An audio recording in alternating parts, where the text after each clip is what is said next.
কবি সুকান্ত ভট্টাচার্যের কবিতা বোধন। হে মহামানব, একবার এসো ফিরে, শুধু একবার চোখ মেলো এই গ্রাম নগরের ফিরে।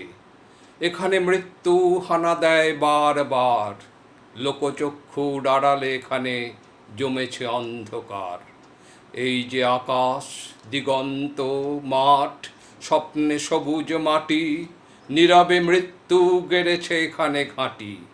কোথাও নেই কো পার, মারিও মরক মন্বন্তর, ঘন ঘন বন্যার আঘাতে আঘাতে ছিন্ন ভিন্ন ভাঙা নৌকার পাল। এখানে চরম দুঃখ কেটেছে সর্বনাশের খাল।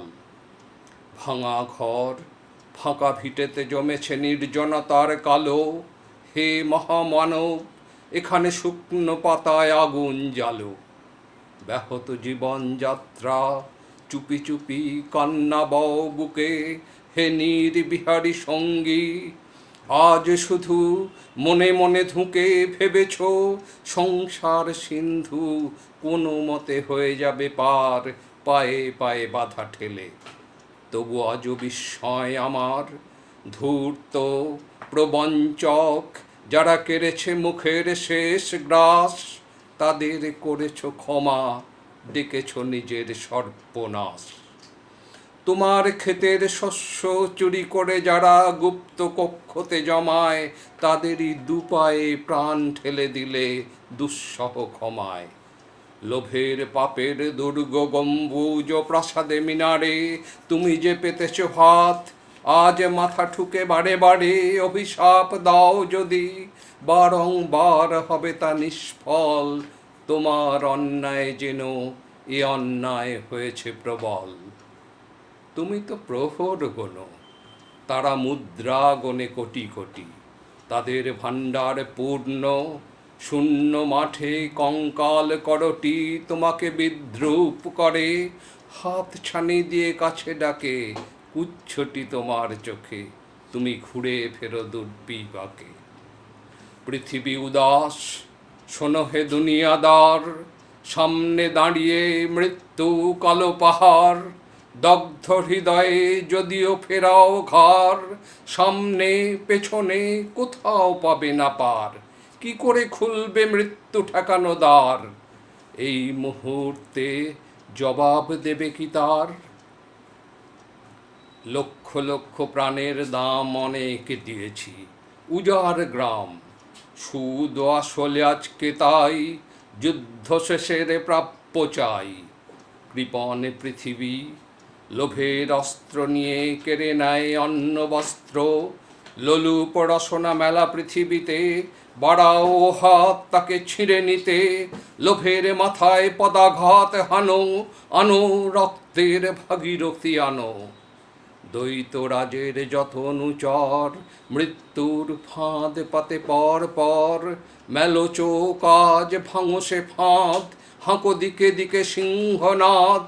তোমার ফসল, তোমার মাটি, তাদের জীবন মরণ কাঠি তোমার চেতনা চালিত হাতে।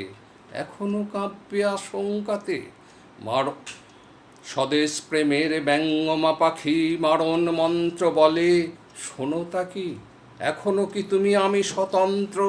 কর আবৃত্তি, হাঁকো সে মন্ত্র। শোন রে মালিক, শোন রে মজুদ্দার, তোদের প্রাসাদে জমা হলো কত মৃত মানুষের হার, হিসাব কি দিবি তার? প্রিয়াকে আমার কেড়েছিস তোরা, ভেঙেছিস ঘর বাড়ি, সে কথা কি আমি জীবনে মরণে কখনো বলিতে পারি? আদিম হিংস্র মানবিকতার যদি আমি কেউ হই, স্বজন হারানো শ্মশানে তোদের চিতা আমি তুলবই। শোন রে মজুদ্দার, ফসল ফলানো মাটিতে রোপণ করব তোকে এবার।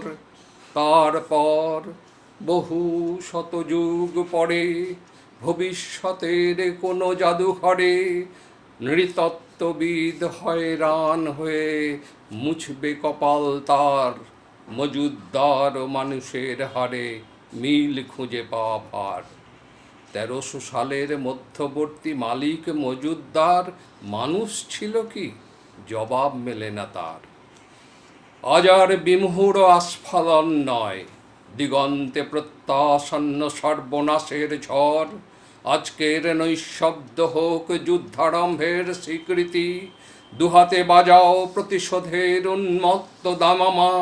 প্রার্থনা করো হে জীবন, হে যুগ সন্ধিকালের চেতনা, আজকে শক্তি দাও, যুগ যুগ বাঞ্ছিত দুর্দমনীয় শক্তি।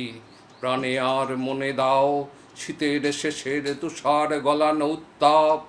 টুকরো টুকরো করে ছেড়ো তোমার অন্যায় আর ভীরুতার কলঙ্কিত কাহিনী। শোষক আর শাসকের নিষ্ঠুর একতার বিরুদ্ধে একত্রিত হোক আমাদের সংহতি। তা যদি না হয়, মাথার উপরে ভয়ঙ্কর বিপদ নামুক, ঝড়ে বন্যায় ভাঙুক ঘর। তা যদি না হয়, বুঝবো তুমি তো মানুষ নও, গোপনে গোপনে দেশদ্রোহীর পতাকা বও। ভারতবর্ষ মাটি দেয়নি কো, দেয়নি জল, দেয়নি তোমার মুখেতে অন্ন, বাহুতে বল। পূর্বপুরুষ অনুপস্থিত রক্তে, তাই ভারতবর্ষে আজকে তোমার নেই কোঠাই।